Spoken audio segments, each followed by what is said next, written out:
All right, y'all, welcome back. It is another week. Thank you for my little 2-week vacation, a little mental health moment for myself. Was very needed and lovely. So thank you, thank you.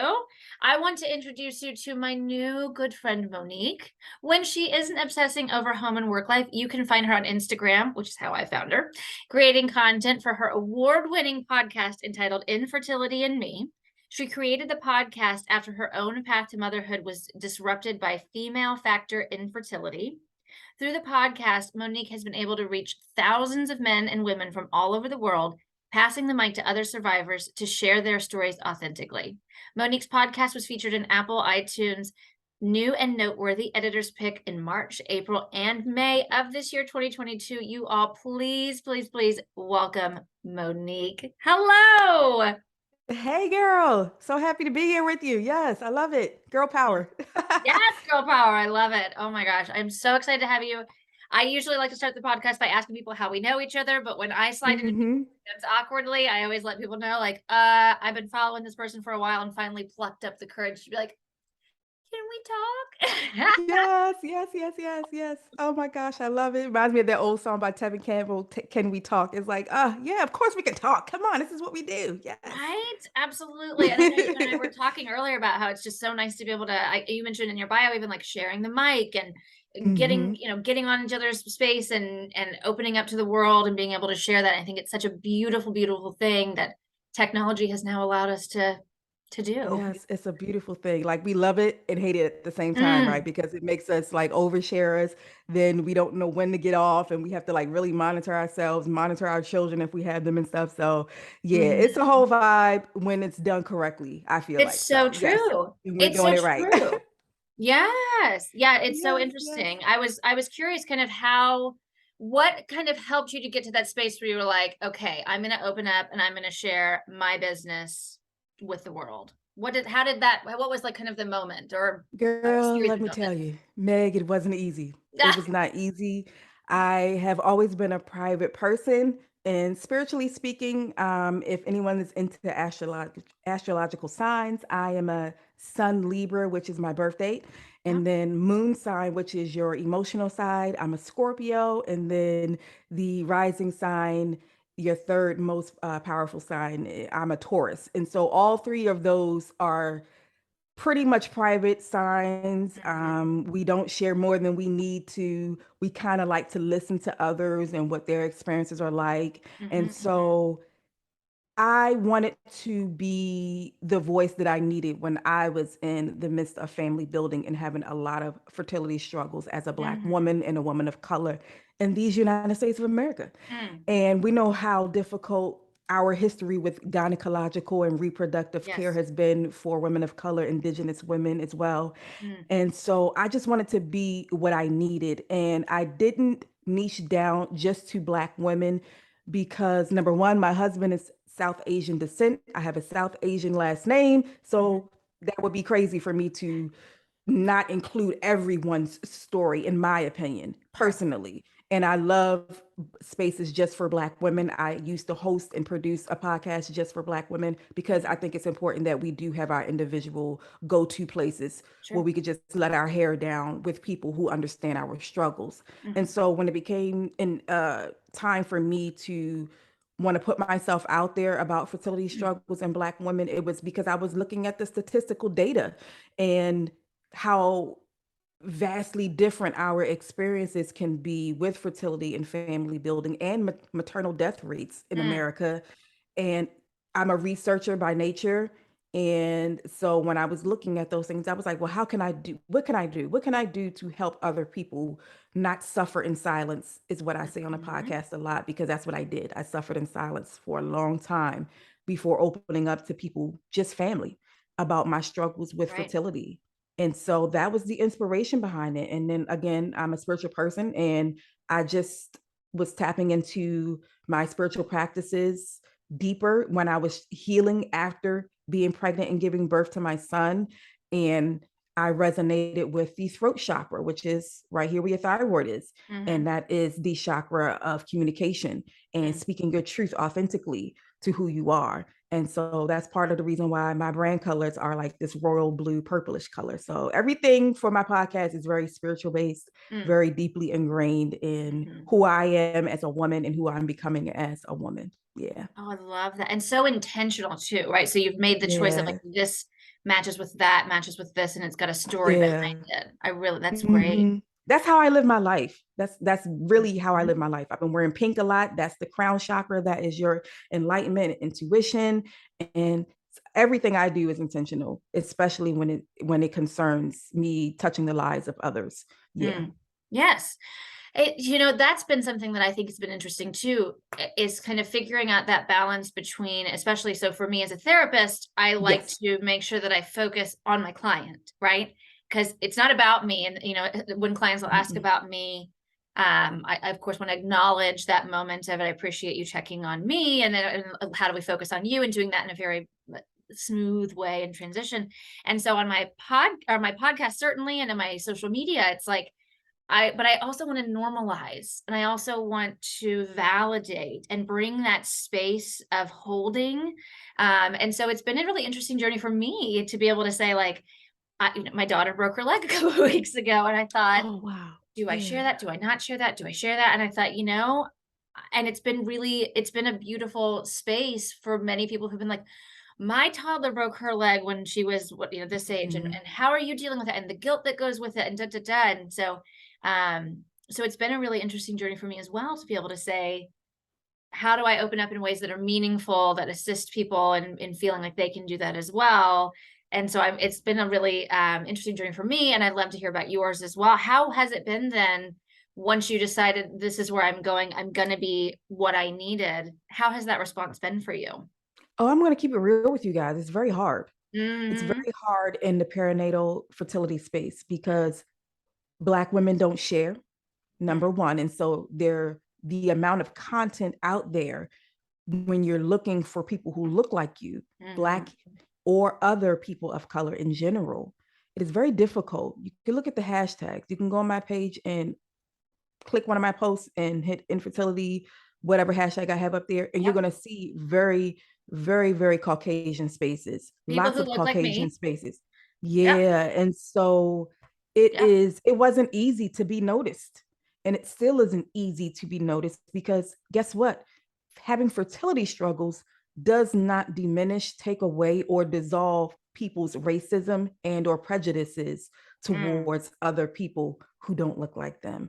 And Wow. so there have been days I have cried and almost gave up because it was just so hard to collaborate and to build the community and to attract the tribe essentially Mm-hmm. because it is a very Caucasian space. And when I first created the podcast 3 years ago now, it was even more worse than it is now. Now I'm seeing a lot of people of color coming on, even men sharing about their stories of infertility and fertility struggles and Mm-hmm. family building.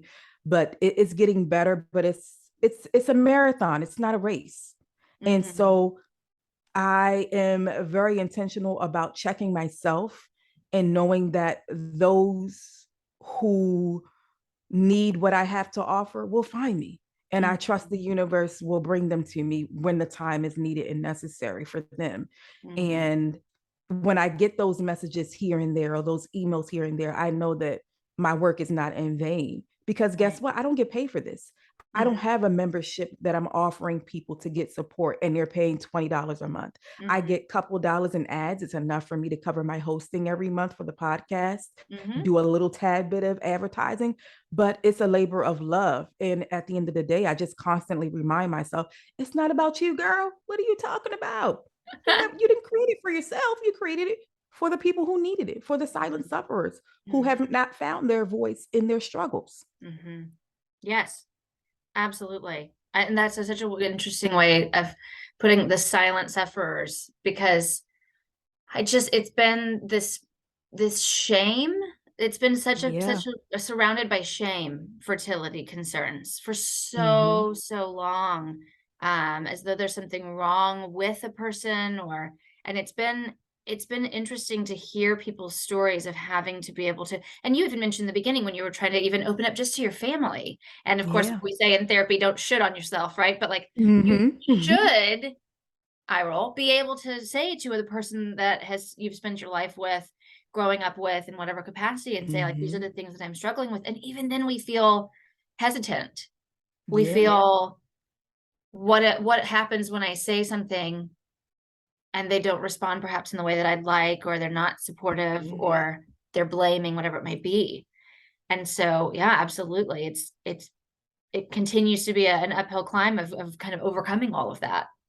Yeah, and it's and now that I see what's happening politically, I Mm. speak political on my page, and a lot of Hmm. people don't like it. And when Roe v. Wade was overturned, I Mm. had a couple hundred followers lost, and that's Hmm. okay. That's fine. That's And I'm not, not what did you say? Building your tribe, attracting the tribe, then that's not your tribe. Absolutely. exactly, and that's Yeah. exactly how I saw it. And regardless of how pro-life I am for people building families the way that they see fit, whether it's LGBTQIA Mm. community members, whether Mm. it's single moms and single dads by choice, Hmm. all of that stuff matters. And to the friends who walk away without the bundle after IVF and Yeah. various fertility treatments.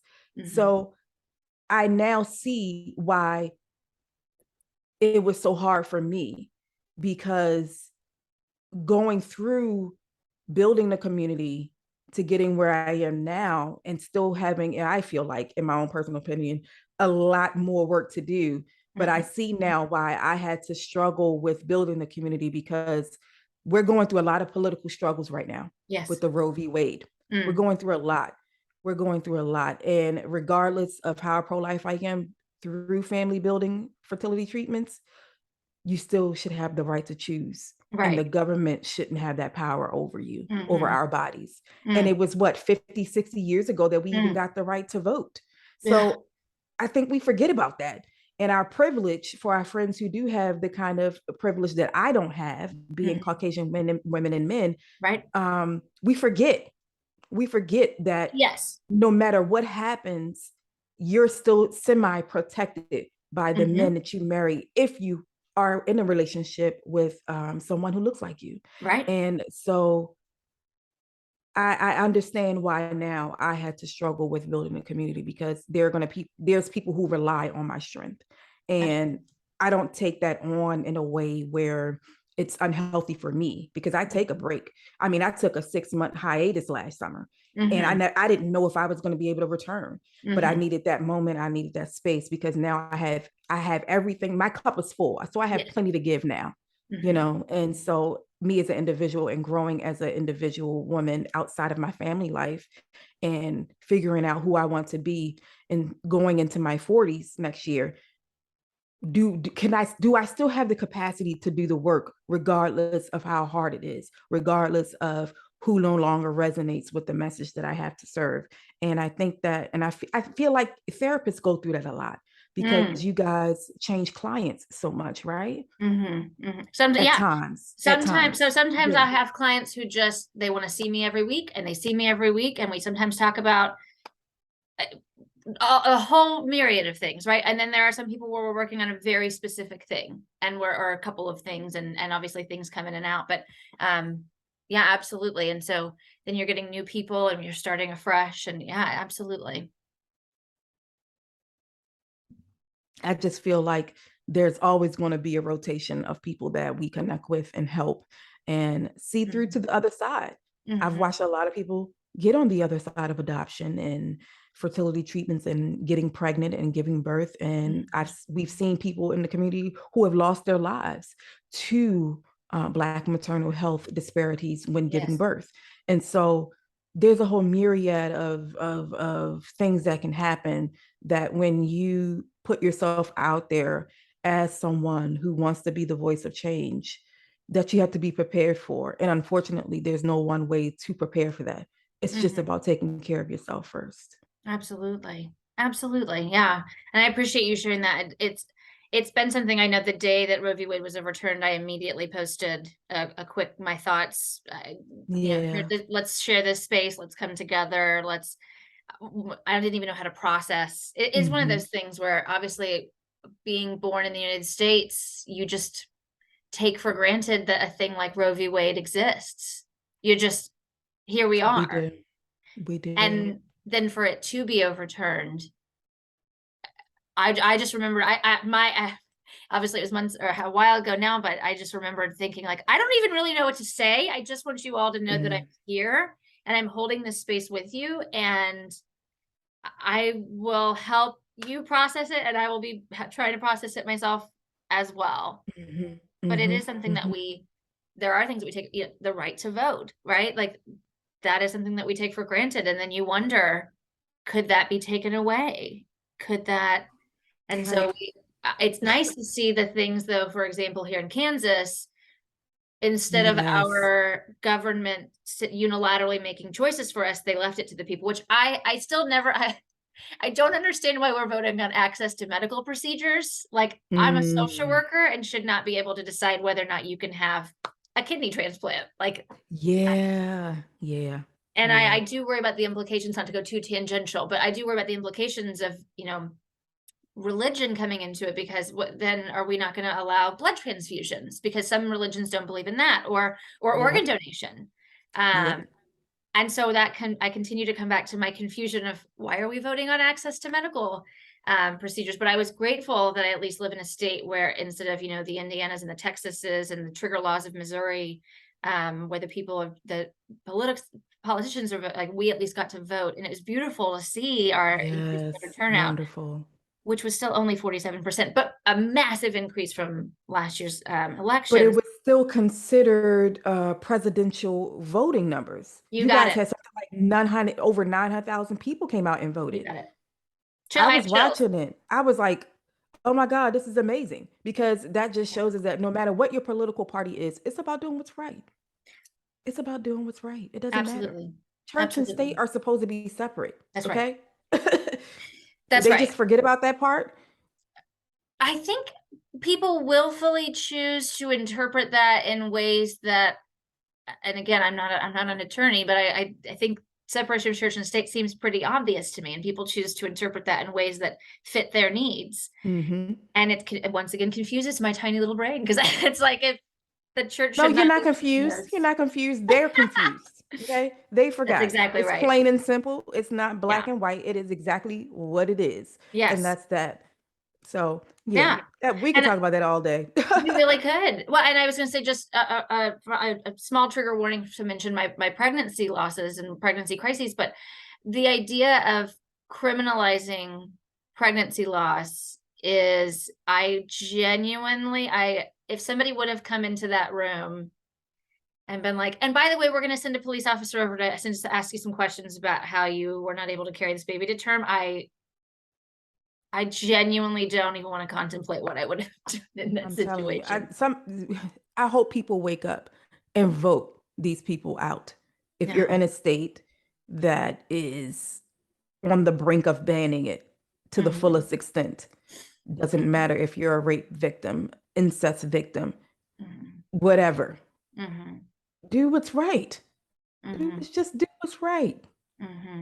Because, and I think people forget that, especially the politicians who are men, they forget that this affects them too. How many of them have gotten women pregnant outside of their marriage? Yeah. How many of them have sons who may impregnate a young woman? Like, I have a son that scares the hell out of me. Right. It's not just about women. It's much bigger than that. It's so much bigger than that. So much. I think short-sightedness is the new pandemic of the United States. Yeah. And I give America the benefit of the doubt. We are a very small country in terms of what we know it as today. Less than 100 years, in my opinion.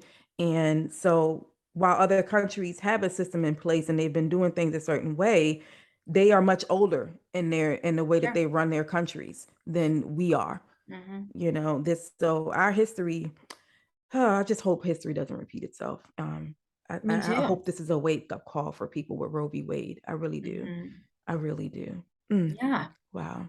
I appreciate you sharing that. I haven't really had the chance to speak too much on it in the podcast. And I think I've been wanting to say it in some sort of meaningful way and express that. Yeah. And I say at the end of every one of my episodes to be curious, not judgmental, because I think, and I'm even Mm-hmm. teaching an introduction to clinical course at KU and Okay. clinical practice. And I keep saying that to people, like, as a therapist, it's not my job to give advice. If I could give advice professionally, I'd be living on a yacht in Mallorca, because it'd be like, oh, buy Yep. that stock. Oh, marry that person. Oh, do this. Like, people would be paying me lots of money because I'm omniscient, know Mm-hmm. how to tell people how to live their lives. And that's not what a clinician does. And Yeah. also, it is not my place to have an opinion. It's my place to ask the client more questions to help them to get Mm. where they'd To like to guide be them, towards right? their goals, not my goals, but theirs. And I Yeah. feel like that Walt Whitman quote, which I only knew about because of Ted Lasso. Let's be real. I'm not over here with Walt Whitman. Let's just keep that honest. Um, Yeah. but I just feel like and this comes back to the fertility conversation of, why aren't you pregnant yet? Or the things that people Mm-hmm. feel entitled to say to people in their fertility journeys is coming from a place of judgment or ignorance, but not curiosity. Yeah. And that, I Yeah. think, is what perpetuates some of the issues that we're recognizing even today in 2022. Mm-hmm. Absolutely. I totally agree. I couldn't have said it any better. For sure. It definitely does. And after a while, you just get numb to it. And then sometimes you're Yeah. triggered by it. That's the Mhm. best way I can explain it. It depends on the day. Like a lot Mhm. of your clients probably, they have really good times and then they have Yeah. some really, really bad times when everything is triggering, which is another reason why we need people like you doing the work and helping us to guide our emotional well-being and being emotionally intuitive and emotionally stable and just Mhm. being smart about how we go about governing ourselves, because that's Yeah. what we have control over the most, Mhm. ourselves. And that's it. That's right. I actually have just had this conversation recently about with a supervisee. So I do, in addition to therapy, I help people who have a licensed master social worker get towards their clinical Okay. licensure. And it's one of my Gotcha. favorite things. I love it so much. And I I was know. Yeah. talking about that with somebody about, like, how do we get to that space of being intentional about our choices and understanding what makes us feel comfortable. And when people at church come up to you and ask you where your baby, why Mm-hmm. don't you have a baby yet? And is this the place where I feel like I'm going to use my intellectual and emotional labor to educate somebody on how inappropriate that might be? Is this the place where I just smile and nod? Am I in an emotional space where I can advocate, where I can be assertive? Am I in a space where that is going to trigger me into something that I don't want to go into? And everywhere in between on that spectrum is very important for us to be able to recognize. Because I will absolutely tell you, I have told people in the past when they're trying to get sassy with me about why I don't have a baby, and I'm like, oh, I'm trying. I've had 2 pregnancy losses. And then there's that moment of, like, I'm not trying to start a fight with you, but I'm also not going to sit here and accept you shaming me for being childless, which, by the way, if you are intentionally childless, more power to you as well. There is nothing wrong with that either. We need to stop asking people in general about their procreation habits, beliefs, desires. But yeah, so that's something that has been a topic of conversation recently as well, is that intentionality of, like, where do I see my emotion lying today in terms of this? Mm-hmm. And of course, you can't always know where a trigger is going to come. You can't. If we No, could you foresee that, don't. wouldn't that would be some more of that magic getting me on my yacht in Mallorca? But Yeah, I'm telling you. Yeah. but And yeah, it it becomes a matter of, like you said, just knowing where you are and at this day, this time and this moment. And sometimes it boils down to the seconds, yes, especially when we're in a room full of people at work and or various other places. Just going to freaking Target yep, is a trigger. Or yes. being at the gym and a pregnant woman is walking and she's exercising when Mhm. you've had 2 losses and you did everything you could not to have those losses, Mhm. and you just end up feeling like your body is failing you. Mhm. Yes. Yes. And I saw a comment on Facebook recently, and I almost DM'd this human that I've never met, and it was Mm, and because I just wanted to celebrate this person being like, yes. So they were like, don't allow other people's victories to become your triggers. And I like that mm, awareness. mm.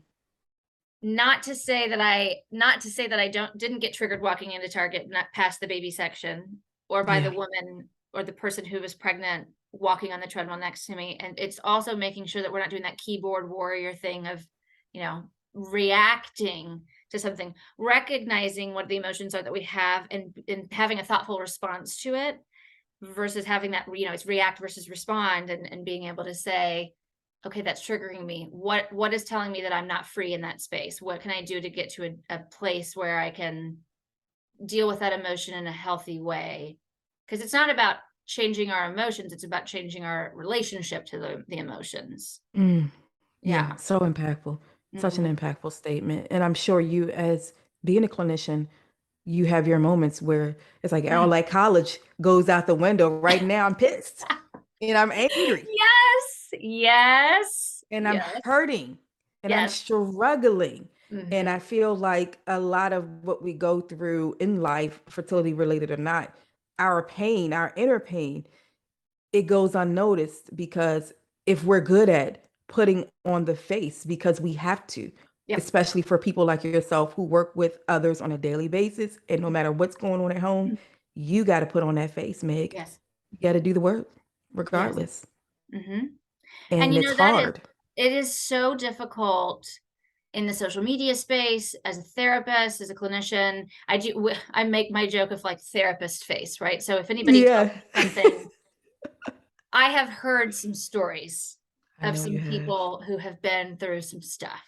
And for me to react is only making them feel isolated more. For me to be like, Mhm. that's the craziest thing I've ever heard. Oh my God. Then, of course, once again, they're like, yes, because Yeah. nobody can relate to what I've gone through. So Thank you it for is validating that. Yeah. right. So Yeah. I have a pretty decent job of practicing that therapist space of like, tell me more, go on, and in a calm space. And you're right, countertransference is a very real thing. I've had people come in who've had very similar experiences to me, and I have to be able to check in with myself in the moment, Mhm. or be able to Yeah. compartmentalize, and then afterward do some digging into how that's going to play out. And then of course too, on a less professional level, on that social media platform situation where people are sending me DMs or commenting, um, or I'm scrolling on somebody else's post and seeing stuff, and I want to be like, that's not okay. And Yeah. recognizing Yeah. like, what information am I going to allow to impact me? Is it going to help me to be educated on somebody else's experience? Is it going to help me to look at something from a different perspective? Or is it just going to piss me off? Yeah, yeah. And so how do you do it as a clinician? When do you get to exhale? When do you get to just be Mm, whatever it is that day in your healing process from losses? yeah, yes, and that's been very good. So I do my own grief work. So for example, those of you who are on the YouTube can see. So this, my two children's names are on two of these, and then my three pregnancy losses. We gave each of our babies names, and so I have Okay. their bracelets that I wear every day, and that's very helpful for me because it feels very tangible.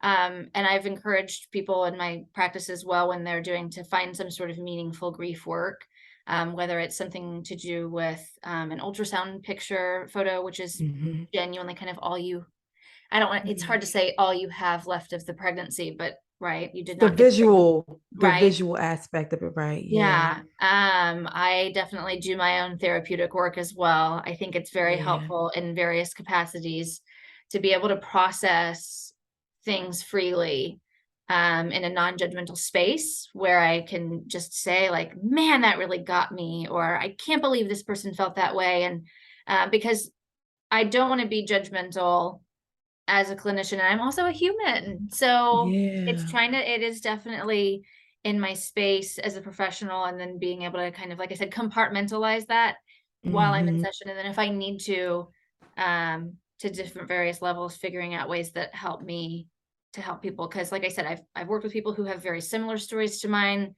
ones that are wildly different than mine, a lot of them Mhm. triggering or traumatizing in some certain way. And vicarious trauma is definitely a very serious thing with therapists. We hear, whether or not you specialize in trauma, I don't specialize.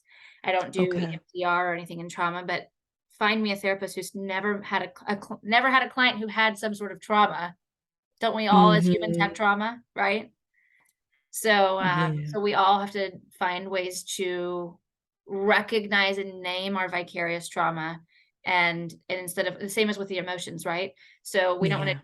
ignore our emotions. We don't want to change our emotions. We want to change our relationship to them. We want to make sure I do the same thing where I say, I'm recognizing what my triggers are. I'm recognizing what might be traumatizing me, own it, claim it, name it, and then be able to reframe it and move forward with it.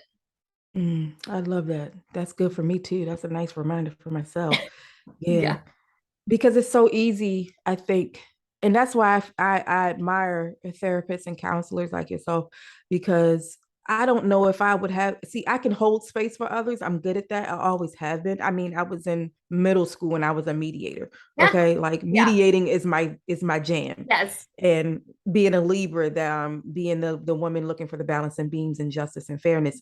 And so it comes very naturally to me, but I don't know if I could do what you guys do, because as soon as somebody starts talking about like a traumatic birth experience or losing a baby or Mhm. having to be in a NICU with their baby or going through infertility, I would just be like tearing up. I would have to be like one of those therapists where they're on the couch and I'm behind them making notes, because I would just be like in tears. It's so crazy. So I Yeah. appreciate the work that you guys do, and of course your training and many hours of training help with that, of course. But Mhm. yeah, it's, you guys are truly a blessing to the world, and I just love connecting with other clinicians and therapists like yourself Mhm. who can do that and who can do it non in a way that's helpful to others, because not all therapists are the same. Everybody's not good at it. That is Everybody's not good at it. deeply true. That is deeply true. And I will say, I've had people that I've gotten on with a Zoom. So anytime that I have a new client reach out or a potential client reach out, I start with a complimentary 15-minute Zoom chat. Just want to check in. What are your goals? How do you see us working together? How can I help you? And I've had people not get back to me, like I'm not Mm, everyone's cup of tea. And as much as I want to yeah. be everything for everybody, I'm also very much aware that I can't be. And Mm-hmm. I want to encourage everybody that, it's okay to, I don't want to say therapist shop, but it's okay Mm-hmm. to recognize that, just because the first person that you saw on Zen Care, Yeah. or some, or your insurance company suggested doesn't necessarily have to be the one person. I do really want to encourage everybody, though, if I may take a moment and jump on my little soapbox about therapy, is being able to, and I'm very much aware that I'm speaking from a place of privilege. I have insurance, I have disposable Yeah. income, Yeah. I have the ability, I mean, with technology and with the quarantine, I do virtual Mm-hmm. therapy now, but some people don't. And I have the ability to hop in my car and have the gas money to get to therapy. So I Yeah. say this with the acknowledging the vast amount of privilege upon which I sit, but I do want to encourage everybody to look in your resources and try to find that mental health help. It doesn't have to be daily, weekly therapy. It could be somebody that you meet with once a month, Mm-hmm. just that unbiased space where you have someone who knows your story, who's working with you towards your goals, helping you process through some of the things that are going on in your life, particularly obviously in our situations as they relate to your fertility journey, but really anything. It can be so Yeah. meaningful. I'm grateful. Sorry, a little bit of a tangent, but coming back to the importance of taking care of yourself, as a good girlfriend of mine and I were just talking about perfect attendance awards from school, which Mm, mm, which everyone gets sick or has a family yeah. need or an opportunity to go on vacation or whatever it might be. And a perfect attendance award encourages people to blow all of that stuff off in the name of your education, which education I think is important. And of course, again, we could talk about systemic oppression there. Oh my We gosh. could go off, but I won't. But I just, we were talking about how it seems like that's kind of going by the wayside a little bit because we're encouraging people to take mental health days. We're Hmm. encouraging people to recognize you're not maybe okay today, and maybe that's okay. The same as your body might be telling you with a fever that you need to relax, maybe something, check out that anxiety, that physical tension that you're feeling, whatever that is, what's your body trying to tell you? And maybe it's okay to not have perfect attendance. And that obviously that's related to Hmm. school, but also for us professionally or in even in our friendships. I watched an Instagram live yesterday of a person who's also in the fertility space talking about going to baby showers when you Hmm. have not had your child had the opportunity, and how Hmm. difficult it is to be so happy for somebody, so overjoyed for their experience, and also at the same time still be in your space. And how do you make sense of that dissonance? And I just again encourage everybody coming back of that, just checking in with yourself and being intentional Mhm. about your mental health and your mental well-being. It's not about perfect attendance. It's about showing up. You took Mhm. 6 months last year, and now you feel full to be able to help other people now. And that's exactly what we need to be doing, is focusing on ourselves in that way. Yeah, I mean, like, you're so right about it. You're so right about it. And my as an entrepreneur and have had many brick and mortar businesses in the Mm-hmm. past, Mm-hmm. I got, especially because we were in a restaurant business, and I also had like a tanning salon for a Mm. while. And then so when people would call out for various reasons, of course I want to know why. Sure. Because one, I want to make sure you're okay. Mm-hmm. Okay. And it's not life threatening. And then two, because I need to make record, Right. just not so that you can have perfect attendance, Uh-huh. but so that we can, if something does happen to you that's detrimental to your health, that Mm-hmm. I can go back and refer back and say, well, she was having this issue a couple of months ago. So we know that this is a Right. thing, and that, Right. maybe she has a flare up from lupus or something like that. I Mm. had a young woman that worked for us who would get reoccurring cysts, and they would be Mm. very large. And Mm. so there were times when she would need off because during her cycle, they would get really bad and really painful, and she would go Mm. to urgent care and things like this. I never had an issue really with people calling out, especially when it's something medical. Right. And I've always tried to be that intentional, understanding boss in the Mm-hmm. past. And I think I did a pretty good job at it, and probably a lot better job than most men who are leaders, because men Well, just, they go, go, go, go, go, right? yeah. But as women, I use my superpower of being able to tap into my emotional side constructively, to understand what people are going through. And they don't have to give me a full detailed report. Just let me know you're okay. And if, bring me the doctor's note if you go to the doctors. You Right. don't have to go to the doctor. Like, I hated when bosses, when I was still working for others, when they wanted a doctor note. Uh-huh. You don't need a doctor note, ma'am. If I Mm-hmm. come to work, I am not going to be able to give you 100%. So Mm-hmm. what is the purpose of me coming, right? And so I Mm-hmm. think as leaders and bosses and CEOs and all those accolades that we have Mm-hmm. to tap into our people outside of work and let them know that, yeah, we do care. Because at the end of the day, here's the thing: the business is not going to crumble because that person didn't show up. Right. It's not Or going to crumble, and it's not going to fall apart, if it you does know. fall apart, whose responsibility is it to make sure that the infrastructure is sound in a space? And again, I'm not encouraging people to just, hey, go off work today, but right, No, not at all. if the whole of the world business falls because this one person called out because of their ovarian cysts, Yeah. it might be something to reflect on as the leader of this Yeah, situation. it's a testament to you as a leader, not to them as an employee. Absolutely. And I encourage anyone, people in my life personally, get some rest. And Mm. I've been saying this a lot lately, and I've been reminding myself too, is that rest is not a reward. It's essential. Oh my gosh, say it again. Rest is not a reward. Yes, I feel like It hustle is culture is kind essential. of going away a little bit. Yeah, we're We're working 70s, on it. 80s babies, and all they did was push hustle culture on us, and no sleep, team, no sleep, and all that bull crap. Yes. No, you get your freaking sleep, okay? Mm, Get your sleep yes. and use those hours that you have saved up and take the vacation. Yes. Like, my dad retired with so many hours, it would have taken him 2 or 3 more years to use all of them. Wow. In freaking sane. Yeah. And this was back in 2004. My dad is he was 38 when I was born, so he was an older dad when I was born.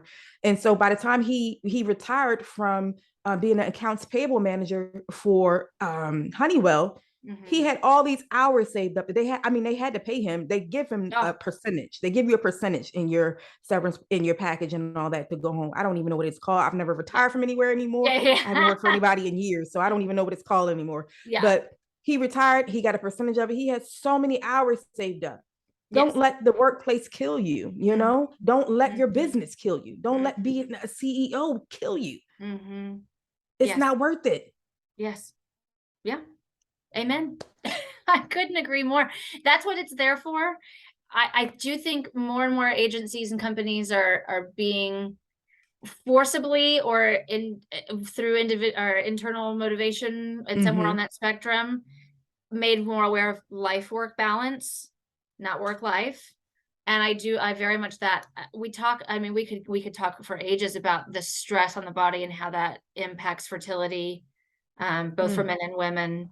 It's so much. And so it's finding that way to take care of ourselves and make sure that we feel whole physically, mentally, emotionally, spiritually, so that we can, again, coming back to being able to pour from the cup of taking care of our children, taking care of our loved ones, our Mhm. partners, our dogs, our everybody. Yes, and my freaking dog. Okay, I have one. He's an old man now, so he's going to the doctor every other month. Okay, you Oh, guys, yes, get your yes. rest.